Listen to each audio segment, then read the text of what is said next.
চলুন শুরু করি আজকের আলোচনা। সবাই বলে ইব্রাহিম তুমি কি জানো না এগুলো কথা বলে না। সৈয়দনা ইব্রাহিম বলে যে এটা কথা কয় না ওইটার পূজা করস কেন। নিতেন বিশ্বনবী পাটির মধ্যে সিজদা করতেন, আবার বিশ্বনবী সিজদা করে যখন দাঁড়িয়ে যেতেন মা আয়েশা আবার আগের মতো পা বিছিয়ে দিতেন। আল্লাহু আকবার। কি কনভারসেশন। এরপরে বাৎসরিক পূজা অনুষ্ঠানের দিন আসলো। কিছুদিন আগে একটা হয়েছে না সরস্বতী, এটা বোধহয় হিন্দু ভাইদের বিদ্যার দেবী। এরা এক একজনের কাছে এক একটা জিনিস নিয়ে যাওয়া লাগে। আমরা সব জিনিস চাই একজনের কাছে, তিনি কে? আল্লাহ। এটা কঠিন না সহজ? বিদ্যার জন্য ওই মন্দিরে, সৌন্দর্যের জন্য এই মন্দিরে, খাদ্যের জন্য দুর্গার কাছে, ঝামেলা না? আমরা সব কিছুর জন্য একজনের কাছে যাই, তিনি কে? আল্লাহ। বাৎসরিক পূজা অনুষ্ঠানে সবাই ইব্রাহিমরে ধরছে, ইব্রাহিম চল আমরা পূজা দিতে যাব। সাইয়েদনা ইব্রাহিম ফানাযারা নাযরাতান ফিন নুজুম, তাকালেন আকাশে আর বললেন ইন্নী সাকিম, আমি যেতে পারবো না, আমি অসুস্থ। আমি কি আসলে সুস্থ ছিলেন? তো অসুস্থ বললেন কেন? কারণ অসুস্থতা দুই ধরনের, চিল্লায় বলেন। একটা শারীরিক আর একটা মানসিক। সাইয়েদনা ইব্রাহিম মানসিকভাবে প্রচন্ড বিপর্যস্ত ছিলেন, অসুস্থ ছিলেন। এর কারণ গোটা উম্মাত মূর্তির পূজা করে, এই দৃশ্য দেখে কোন নবী মানসিকভাবে সুস্থ থাকতে পারে না। উনি বললেন আমি অসুস্থ, তোমরা যাও। সবাই বলল ঠিক আছে আমরা যাই। ইব্রাহিম তুই আমাদের ঘরের মূর্তিগুলারে পাহারা দে। মূর্তি পাহারাদার একজন ভালো লোক পাওয়া গেছে। মূর্তি পাহারা দেওয়ার জন্য ভালো একজন পাহারাদার পাওয়া গেছে, নাম? কথা কন, কথা বুঝতে কষ্ট হচ্ছে মনে হয়। মূর্তি পাহারা দেওয়ার জন্য কারে পাওয়া গেছে? সাইয়েদনা ইব্রাহিম কয় ঠিক আছে আজকে পাহারা দিমু, জন্মের পাহারা। যা তোরা দিতাছি, পাহারা দিতেছি যা। এইবার সাইয়েদনা ইব্রাহিম মূর্তির ঘরে ঢুকলেন। দেখেন কি সুন্দর কথোপকথন আল্লাহ তুলে ধরলেন। আল্লাহু আকবার।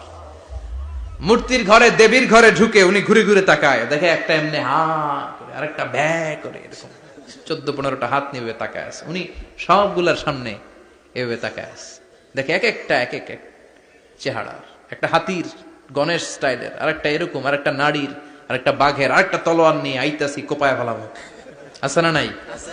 সবগুলোর সামনে যায়, যে যে দেখে আর অবাক হয় কত ধরনের খোদার কাছে এরা কত কিছু চায়। আর যে দেখে প্রত্যেকটার সামনে ডেজার্টস আইটেম, মিষ্টান্ন, এক একটার সামনে রসমালাই, এক একটার সামনে কালো জাম, লাল জাম, রসগোল্লা, চামচাম, দুধ মালাই, মালাই চপ, আছে না নাই? জিব্বায় পানি চলে আসছে নাকি? তো সাইয়েদনা ইব্রাহিম অবাক, কিরে এত মূর্তি, এত ডিজাইন, এত ভাবে এরা অঙ্গভঙ্গি করে আছে, এত খাবার দেয়া, খায় না কেন? সাইয়েদনা ইব্রাহিম ভাবলেন মনে হয় নাগাল পাই না, আমি একটু তুল্লা ধরি।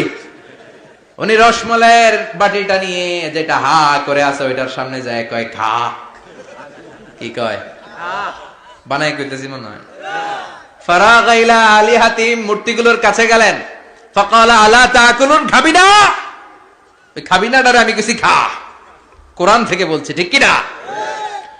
উনি ভাবলেন ওরা হয়তো খেতে পারে না, নাগাল পাচ্ছে না, কিংবা আমারে দেখে লজ্জা পাচ্ছে। নিজ থেকে রসমালাইয়ের বাটি তুলে ধরলেন, উনি বললেন খা, আর ওগুলা কয় হা হা করে রয়েছে, নড়েও না সরেও না। উনি মুখের সামনে তুলে ধরে বললেন আলা তাকুলুন, খা। সবগুলার সামনে গেলেন, খা খা। কেউ খায় না, ওগুলো হা করে আছে। সাইয়েদনা ইব্রাহিম বললেন খা, কেউ কথা কয় না। উনি বললেন খাবি না কেন? তাইলে কথা ক। এই যে কষ্ট করে উড়াইলি, মুখের সামনে দিলাম, খাবি না কেন? কথা বল। আলা তাকুলুন, খাবি না কেন? কথা বল। মালাকুম লা তাতাকাল্লামুন, খাবি না কেন? মালাকুম লা তানতিকুন, হয় খা নয় কথা ক। বলতেই লাগলেন খা খা। প্রত্যেকটা মূর্তির সামনে গেলেন, খা। ওগুলা করে আছে হা, কোনো কথা কয় না। কয় কেন খাবি না? তাহলে কথা কর। খায়ও না, কথাও কয় না। আপনার ছেলে বায়না ধরছে, আব্বা চানাচুর খাম। কি খাম? চানাচুর কিনে দিলেন, এই নে চানাচুর। এখন চানাচুর খায় না। কিরে বাপ খাবি না কেন? কথাও কয় না। খায়ও না, কথাও কয় না। এখন বাকি আছে কোনটা? কথা কর। ফারাগা আলাইহিম দারবাম বিল ইয়ামিন, ডান হাতে কোপানো শুরু করলেন। ইচ্ছা মতো ঘুষি কিল মারতে মারতে মূর্তিগুলার সাইজ। ফারাগা আলাইহিম দারবাম বিল ইয়ামিন, এক একটা নবীর হাতে জান্নাতি শক্তি দিয়েছে কে? আল্লাহ। খা নাইলে কথা ক, খায় না, কথাও কয় না, বাকি আছে। মায়ের মারতে শুরু করলেন।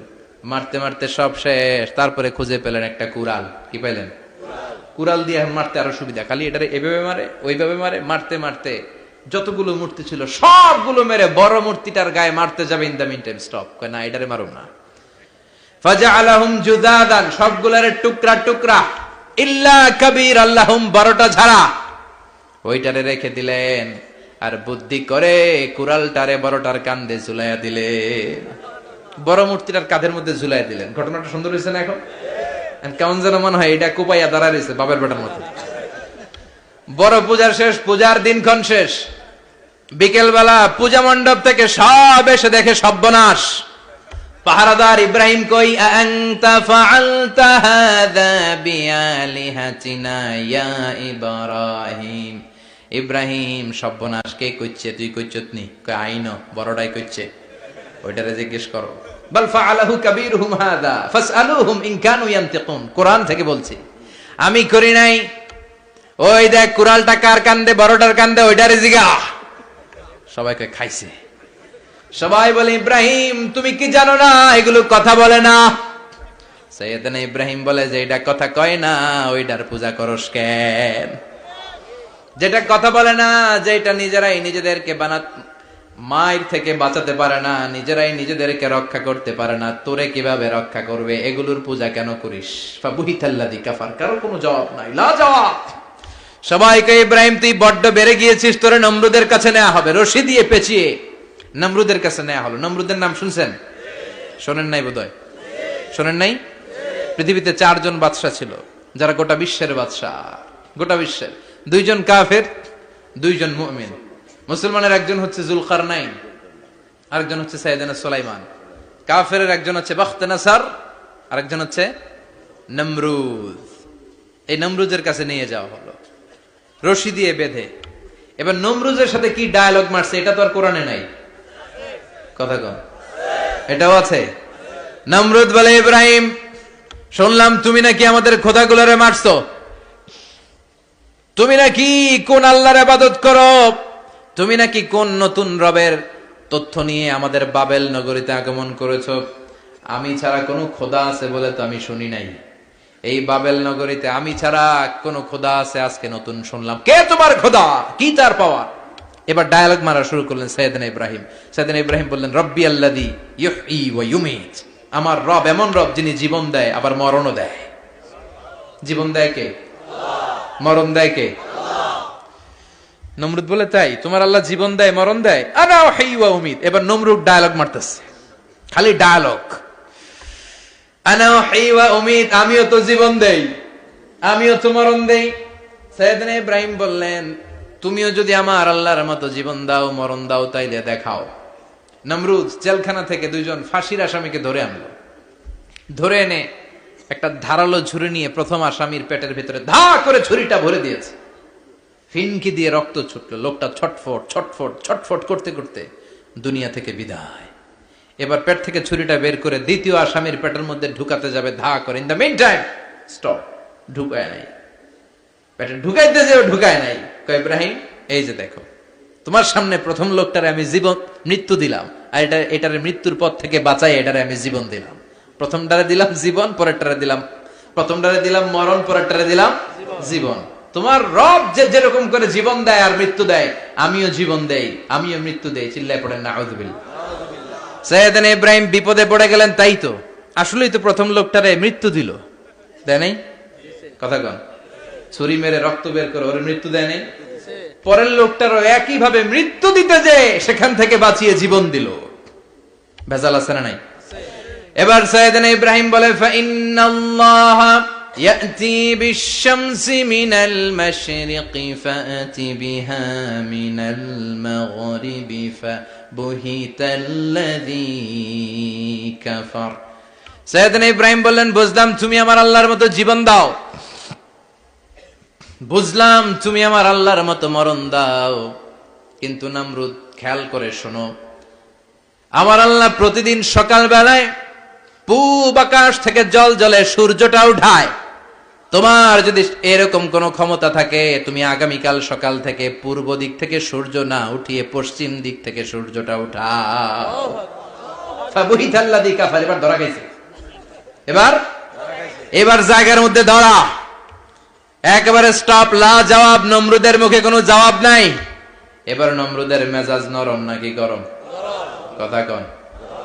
গরম মেজাজ নিয়ে কয় হাররিকু, এটারে আগুনে জ্বালা, এটারে আগুনে ফেল। নমরুদ বুঝে নাই যে আগুনের মালিক কে। বিশাল আগুনের কুণ্ডলি পাকিয়ে সাইয়েদনা ইব্রাহিমকে আগুনের মধ্যে ফেলে দেয়া হলো। হাতের মধ্যে রশি, পায়ের মধ্যে রশি, সারা দেহের মধ্যে রশি পেঁচিয়ে আগুনের কুণ্ডলিতে ফেলে দেয়া হলো। মুহূর্তের মধ্যে আগুনের প্রজ্বলন শক্তি ওই রশিগুলোকে জ্বালিয়ে পুড়িয়ে সারখার করে দেয়, কিন্তু সাইয়েদনা ইব্রাহিমের দেহের একটা পশমও জ্বালায় না। যে রশি দিয়ে টাইট করে বাঁধছে, ওনার দেহের সাথে লাগানো টাচ করা রশি, ওই রশি জ্বলে যায়, কিন্তু সাইয়েদনা ইব্রাহিমের পশম জ্বলে না। চিল্লায় পড়েন আল্লাহু আকবার। আজ যদি তোমাদের মাঝে কেউ ইব্রাহিমের মতো ঈমান আনিতে পারো, অগ্নিকেও পুষ্প বলে পরিণত করিতে পারো। ঠিক কিনা? মুসার মতো ঈমান হলে রাস্তা হবে সাগর জলে, ইউসুফের মতো ঈমান হলে একে একে দরজা খোলে। সাইয়েদনা ইব্রাহিমের মতন ঈমান যদি আজ থাকে বিদ্যমান, অগ্নিকুণ্ডে দেখতে পাবে খুবসুরতে ফুলবাগান। ঠিক কিনা? ওই ঈমানটা দরকার। ওই ঈমান যদি ঈমানের মতো হয়, আগুনের কুণ্ডলকে ফুলবাগান বানিয়ে দিবে কে? সাইয়েদনা ইব্রাহিম বসে রইলেন। নমরুদ কয় আরো আগুন জ্বালা, এলাকার বড় বড় গাছগুলো, তক্তাগুলো কেটে আগুনের কুণ্ডলিতে ফেল। তক্তা লাকড়িগুলো আগুনের কুণ্ডলিতে ফেলা মাত্র দাউ দাউ করে লাকড়িগুলোকে, তক্তাগুলোকে আগুন জ্বালিয়ে দেয়, কিন্তু সাইয়েদনা ইব্রাহিমকে জ্বালায় না। সুবহানাল্লাহ। আগুনের মালিক কে? ওই আল্লাহ আজও আছে না নাই? তিনি আগুনরে অর্ডার করলেন, সৃষ্টির শুরু থেকে তোকে একটা ধর্ম দিয়েছি, সব জ্বালিয়ে দেয়া, পুড়িয়ে দেয়া, আজকে কয়েকদিনের জন্য তোর ধর্মটাকে আমি স্টপ করে দিলাম। চিল্লায় পড়েন আল্লাহু আকবার। কুলনা ইয়া নারু কুনি বারদান ওয়া সালামান আলা ইব্রাহিম।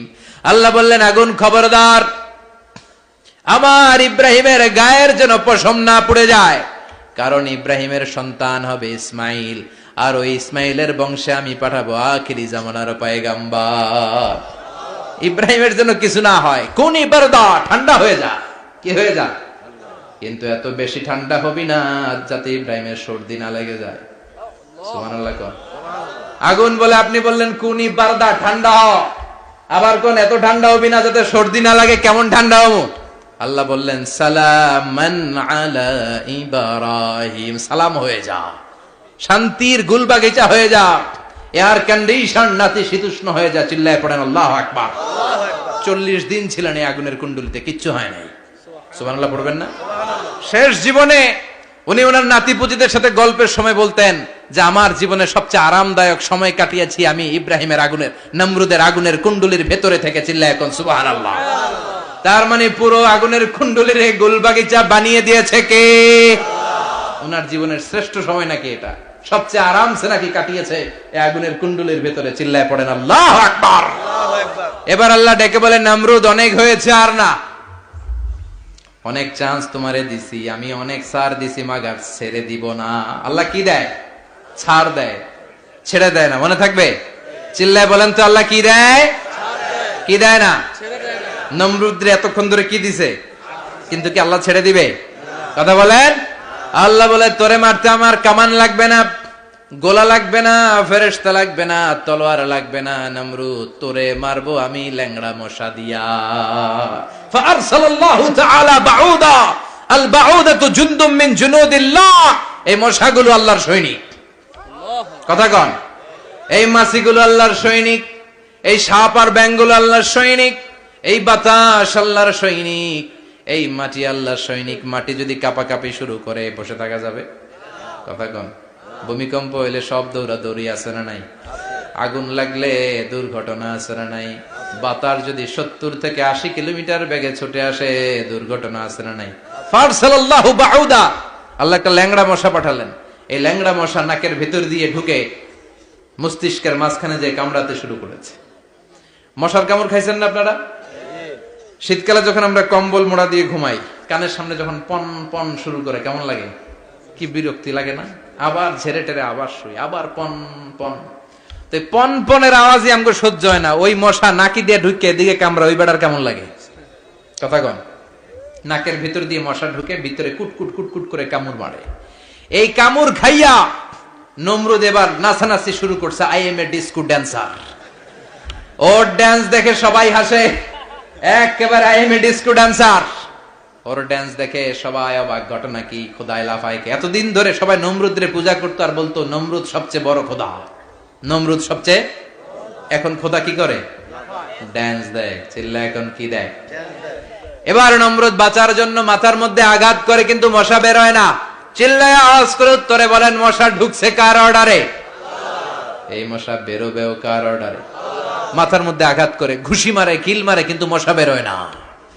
এবার আশেপাশের যারা আছে খাদেম খুদ্দাম কয়, তোরাও ঘুষি মার। খাদেম খুদ্দাম মনে মনে কয়, আজীবন অনেক মারছস, আজকে আমরা মারুম। সুযোগ পায়া কিলের উপর কিল আর ঘুষি। আজীবন অনেক কাজ করাইছিস আমাদেরকে দিয়ে, অনেক জুলুম করেছিস, আজকে সুযোগ পাইছে মতো মাইরা লই। খাদেম খুদ্দাম ওরাও কিল ঘুষি। ঘুষাইতে ঘুষাইতে চেহারার মানচিত্র পাল্টাই দিছে, মাকার মশা বের হয় না। এই মশা ঢুকছে কারা দেশে? কথা কন। এই মশাটা যদি বেরোতে হয়, অর্ডার লাগবে একজনের। চিৎকার করে বলেন, চিনি কে? নিজেও মারে, বেরোয় না। খাদেম খুদ্দামরা মাথার মধ্যে কিল ঘুষি মারে, বেরোয় না। নমরুদ কয়, এবার আমারে জোতা মার। কি মার? আমরা পরি প্লাস্টিকের জুতা, বাটার জুতা, অ্যাপেক্সের জুতা। আগে পড়তো খরমের জুতা। খরমের জুতা বানাই কি দিয়া? কথা কন। এবার কাঠের জুতা দিয়া খাদেম খুদ্দামরা মাথার মধ্যে বাড়ি। পিটাইতে পিটাইতে মাথাটাকে ফাটিয়ে রক্তাক্ত করে জামিনের মধ্যে নমরুদরে শুইয়ে দিয়েছে। আর আল্লাহর সৈনিক সেই বাউদা মশা নাকের ভেতর থেকে শূন্যে উড়াল মেরেছে। চিল্লায় পড়েন আল্লাহু আকবার। তার মানে এত শক্তিশালী হয়েও, গোটা বিশ্বের রাজা হয়েও নমরুদের ক্ষমতা নমরুদরে বাঁচাতে পারে নাই। চিল্লায় বলেন ঠিক কিনা? এজন্য ক্ষমতা কাউরে বাঁচাতে পারে না, দাপট কাউরে বাঁচাতে পারে না, অহংকার কাউরে বাঁচাতে পারে না, সৈন্যবাহিনী কাউরে বাঁচাতে পারে না। বাঁচাতে পারে একজন। চিৎকার করে বলতে হবে, তিনি কে? পৃথিবীতে কেউ তো স্থায়ী হয় না, হোক না সে ফেরাউন কিবা নমরুদ। কেউ ভাবে চিরদিন রয় না, কেউ ভাবে চিরকাল রয় না। পৃথিবীতে কেউ স্থায়ী হয় না। নমজে পড়ো আজ দিলে মে তোমার চরণ তলে, হৃদয় যায় নামাজ। হে নামাজি আমার ঘরে, নামাজে পড়ো আজ দিলে মে তোমার চরণ তলে, হৃদয় যায় নামাজ। আল্লাহু আকবার পড়েন। তিনি দোয়া করলেন, আল্লাহ রব্বি জাআলনি মুকিমাস সালাহ। আল্লাহ আপনি আমার নামাজ কায়েমকারী বানান। কি কায়েমকারী? তার মানে নামাজ পড়লে সবাই মিলে পড়তে হবে, ঠিক কিনা? নামাজ কায়েমকারী বানান। আমার সন্তান ইসমাইলের নামাজ কায়েমকারী বানান। আমার দোয়াটা কবুল করেন। কবুল করে নিল কে? আবার বললেন, আল্লাহ মক্কার নিরাপদ বানান। কবুল করলো কে? আবার বললেন, ওয়াবা'আস ফীহিম রাসূলা। আল্লাহ এই শহরে একজন নবী পাঠান। কবুল করলো কে? যত দোয়া করছে সব কবুল করে নিল কে? এজন্য সাইয়েদনা ইব্রাহিমের জীবনী থেকে কি কি শিক্ষা গুনতে শুরু করেন। নাম্বার 1, আল জিহাদু দিদ্দা শিরক। ওনার জীবন থেকে প্রথম শিক্ষা হচ্ছে শিরকের বিরুদ্ধে জিহাদ। মুমিনের জীবনে জিহাদ চলবে কিসের বিরুদ্ধে? উনি মূর্তির সাথে আপোষ করে নাই, গাছের সাথে আপোষ করে নাই, মাছের সাথে আপোষ করে নাই, ধ্রুব তারা চাঁদ সূর্যের সাথে আপোষ করে নাই। উনি এক আল্লাহকে খুঁজে পেয়েছে। চিল্লায় বলেন ঠিক কিনা? আল্লাহ সব গুনাহ ক্ষমা করে, শিরকের গুনাহ ক্ষমা করে। 2 নাম্বার শিক্ষা হচ্ছে সত্যকে অন্বেষণ করতে হবে। ওইটা আমার বাবার বিরুদ্ধে যাক, ওইটা আমার দাদার বিরুদ্ধে যাক, ওইটা আমার দলের বিরুদ্ধে যাক, ওইটা আমার মতের বিরুদ্ধে যাক, সত্য যেখানে আমিও সেখানে। চিল্লায় এখন ঠিক কিনা? এটা হচ্ছে সাইয়েদনা ইব্রাহিম আলাইহিস সালামের ঈমান স্পিরিট। শিরকের বিরুদ্ধে মুমিন জিহাদ করবে। সত্য যেখানে আছে মুমিন তালাশ করে সেটাকে ছিনিয়ে আনবে। সাইয়েদনা ইব্রাহিমের জীবনী থেকে 3 নাম্বার শিক্ষা হচ্ছে ভিশনারি অ্যাটিটিউডের হতে হবে মুমিনের। আমরা খালি 10 বছরের হিসাব করি, 20 বছর, 50 বছর। ইহুদিরা হিসাব করে 200 বছরের। কোন কাজ করার আগে 200 বছর পরে কি হইতে পারে ওইটা হিসাব করে। সাইয়েদনা ইব্রাহিম এরকম ভিশনারি ছিলেন, এই জন্য দোয়া করেছেন রব্বানা ওয়াবআস ফীহিম রাসূলা। আল্লাহ যদিও ধুধু প্রান্তর জনমানব হীন একটা এলাকা, আপনি এলাকায় এমন একজন নবী পাঠায়েন যেই নবীর আঁচলের নিচে গোটা বিশ্বটা একত্রিত হয়ে যাবে। কবুল করলেন কে? কি ভিশন দেখছেন, কি ভিশনারি অ্যাটিটিউড। তিনি তখন থেকেই বিশ্বনবীকে দেখতে পেয়েছিলেন। এজন্য ভিশনারি অ্যাটিটিউডের হন, স্বপ্নবাজ হন। স্বপ্ন সেটা না যেটা মানুষ ঘুমিয়ে ঘুমিয়ে দেখে, স্বপ্ন সেটা যেটা অর্জনের আকাঙ্ক্ষা মানুষকে ঘুমাতে দেয় না। এটা ছিলেন সাইয়েদনা ইব্রাহিম, ভিশনারি অ্যাটিটিউডের ছিলেন। 4 নাম্বার শিক্ষা, যোগ্য প্রজন্ম তৈরি করে যাওয়া। উনি কি প্রজন্ম তৈরি করছে দেখেন। প্রথম ছেলে ইসমাইল, দ্বিতীয় ছেলে ইসহাক। ইসহাকের চ্যানেলে বনি ইসরাইলের সব নবীরা আসলো, আর এই চ্যানেলে বিশ্ব নবী আসলো। তার মানে বাপকা বেটা সিপাহিকা ঘোড়া। প্রজন্ম তৈরির দরকার আছে না নাই? শিরকের বিরুদ্ধে লড়াইয়ের দরকার আছে না নাই? আর নবীদেরকে মডেল হিসেবে মানার দরকার আছে না নাই? আমাদের মডেল কি কবিরা না নবীরা? নায়করা না নবীরা? নেতা নেত্রীরা না নবীরা? আমরা যেন নবীদেরকে মডেল হিসেবে মেনে জান্নাতে উপযুক্ত হতে পারে। আল্লাহ তুমি তৌফিক দান করো।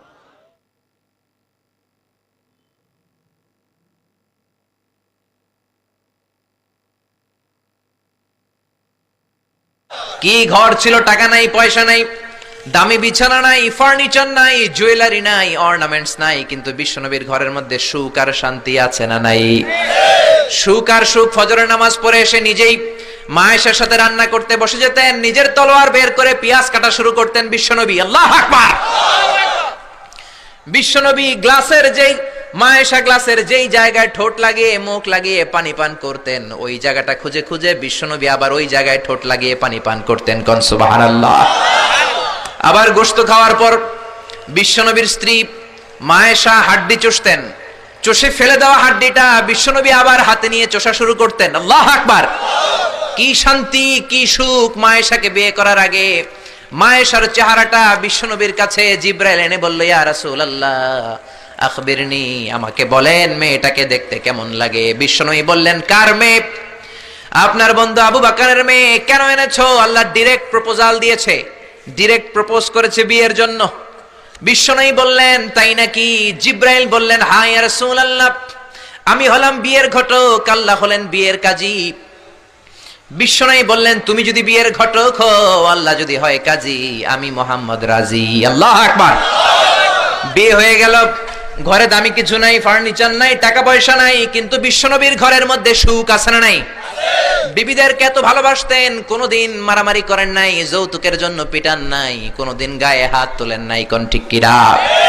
এক একজনকে বিশ্বনবী প্রাণ ভরে ভালোবাসতেন।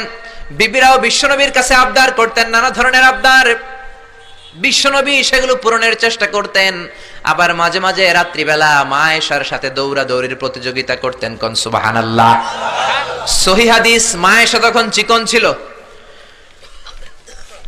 তাহাজ্জুদের সময় বিশ্বনবী উঠে মা আয়েশারে বললেন, আয়েশা ও আমার কলিজার টুকরা হুমায়রা। মা আয়েশাকে আদর করে বিশ্বনবী হুমায়রা বলতেন। হুমায়রা মানি যেই মহিলা রেগে গেলে, খুশি হয়ে গেলে, রাগের চোটে, খুশির চোটে দুইটা গাল আনার ফলের মতো টকটকে লাল হয়ে যায়। কোন সুবহানাল্লাহ। মা আয়েশা রেগে গেলে গালগুলো লাল হয়ে যেত, গাল দুইটা টকটকে লাল আকার ধারণ করত। বিশ্বনবী তাকে হুমায়রা বলতেন, হুমায়রা মদিনাতে কেউ জেগে নাই, চলো না আমরা দৌড় দৌড় খেলি। মা আয়েশা মহা খুশি, কারণ সব বিবিরাই চায় স্বামীরা একটু রোমান্টিক হোক। কোন ঠিক কিনা? সব বিবিরাই চাক স্বামী আমার দিকে স্পেশাল নজর দেখ। সব বিবিরা চায় স্বামী আমাকে নিয়ে পারলে একটু রেস্টুরেন্টে ঘুরতে যাক, স্বামীরা পারলে আমারে একটু বেড়াতে নিয়ে যাক। এরকম আবদার বিবিদের কাছে আছে না নাই? কিন্তু এমনও অনেক স্বামী খুঁজে পাবেন, বছরের পর বছর যায়, বিবিরে সালামও দেয় না। আছে না নাই? খিটখিটে মেজাজ দেখায়, ধমক দেয়, আবার যৌতুকের জন্য পিটায়। আছে না নাই? জোরে বলেন, আছে না নাই? শয়তান দিল যৌতুক, কোরআন দিয়েছে মোহর। আমরা এখন মোহর ছেড়ে দিয়ে যৌতুকের পেছনে হাঁটি। জোরে বলেন ঠিক কিনা? যৌতুকের চেয়ে জঘন্য অপরাধ সমাজে নাই। কুকুরের গোশত খাওয়া যত গুনাহ, যৌতুক তার চেয়েও বেশি গুনাহ। ঠিক কিনা? কুকুরের গোশত খেলে একটা গুনাহ হয়, হারাম খাওয়ার গুনাহ হয়, কিন্তু যৌতুক খেলে দুইটা গুনাহ হয়। এক হলো হারাম খাওয়ার গুনাহ, দুই হচ্ছে শ্বশুর বাড়ির উপরে জুলুম করার গুনাহ। জোরে বলেন ঠিক কিনা? মা আয়েশা বললেন, ইয়া রাসূলুল্লাহ, আমি দৌড়াদৌড়িতে রাজি। বিশ্বনবী বললেন, লেটস স্টার্ট দ্য কম্পিটিশন, চলো কম্পিটিশন শুরু করি। ওই যে মদিনার মসজিদের পাশে বড় একটা পিলার দেখা যায়, ওই পিলারের মধ্যে কে যে আগে ধরতে পারে রে আয়েশা, চলো আমরা দৌড় দেই। বিশ্বনবী বললেন, ওয়াহিদ ইসনাইনি তালাতা, 1 2 3 লেটস গো, চলো দেই দৌড়। বিশ্বনবী অপেক্ষাকৃত মোটা ছিলেন, মা আয়েশা চিকন ছিলেন। মা আয়েশা দৌড় দিলেন, বিশ্বনবীকে পেছনে ফেলে ওই পিলার ধরে মা আয়েশা ফার্স্ট হয়ে গেলেন। কোন সুবহানাল্লাহ। মা আয়েশা মহা খুশি, খিলখিলিয়ে হাসছেন। বিশ্বনবী মুচকি হাসতেন। আমার নবী কখনো খিলখিলিয়ে হাসেন নাই, আমার নবী সব সময় মুচকি হাসতেন। মুচকি হাসলে বিশ্বনবীর ঠোঁটও দেখা যেত, হালকা একটু দাঁতও দেখা যেত। পরে আল্লাহু আকবার, সব সময় তিনি তাবাসসুম পছন্দ করতেন। বিশ্বনবী বললেন, ঠিক আছে, আনতিল ফাইজা, তুমি বিজয়ী হয়েছ। তার ঠিক 6 বছরের পরের ঘটনা। এই 6 বছরের ব্যবধানে মা আয়েশার আগের মতো চিকন নাই, মা আয়েশারে মোটা বানিয়ে দিয়েছে কে? আবার 6 বছরের পরে বিশ্বনবী তাহাজ্জুদের সময় উঠলেন, মা আয়েশারে ডেকে বললেন, আয়েশা, মদিনার কোন লোক জেগে নাই, সবাই ঘুমিয়ে আছে, চলো আজকে রাতেও দৌড় খেলি। মা আয়েশা বললেন, আমি রাজি, চলেন শুরু করে দেই। বিশ্বনবী আবার ওই জায়গায় যেয়ে দাঁড়ালেন, বললেন, ওই যে মসজিদে নববীর পিলার দেখা যায়, কে কার আগে পিলার ধরতে পারে? রেডি, আমরা শুরু করে দেই। 1 2 3 স্টার্ট, গো। বিশ্বনবীও দৌড়, মা আয়েশাও দৌড়, জনমের দৌড়, আইজও দৌড়, কাইলও দৌড়। কে কারে হারাতে পারে? বিশ্বনবী আগের মতোই আছেন, কিন্তু মা আয়েশারে মোটা বানিয়ে দিয়েছে কে? এবার আর বিশ্বনবী চান্স দেন নাই মা আয়েশারে। বিশ্বনবী ওই দিন আসলে ইচ্ছা করে হারেন নাই, মা আয়েশারে জিতানোর জন্য দেরিতে গিয়েছেন। কোন ঠিক কিরা? আমার নবী যদি শক্তি দিয়ে দৌড়ায়, নবীর সাথে কেউ দৌড়ে জিততে পারে না। জোরে বলেন ঠিক কিরা?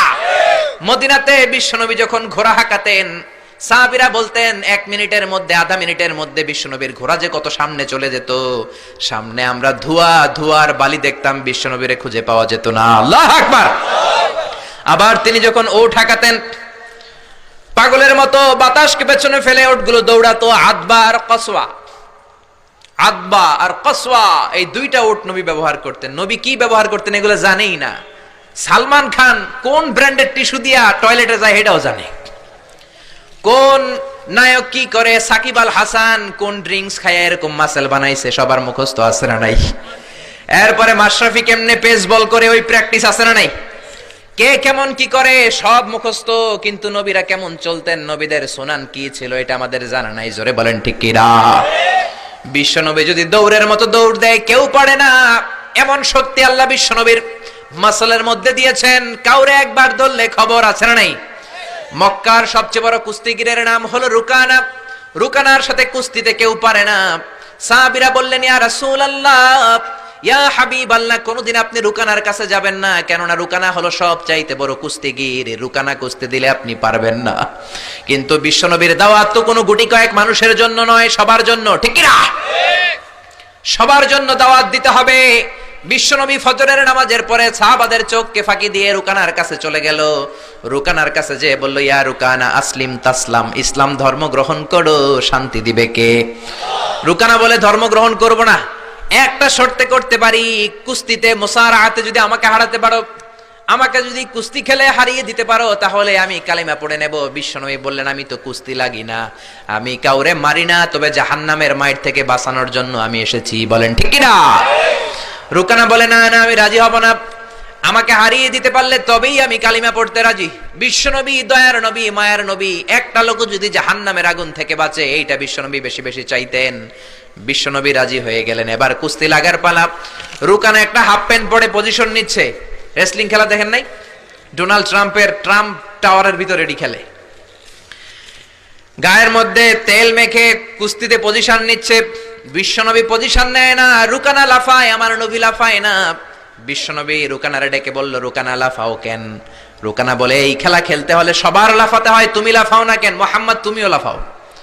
বিশ্বনবী বললেন, আমি লাফালাফি পছন্দ করি না। আমার নবী সেলাইবিহীন লুঙ্গি ব্যবহার করতেন।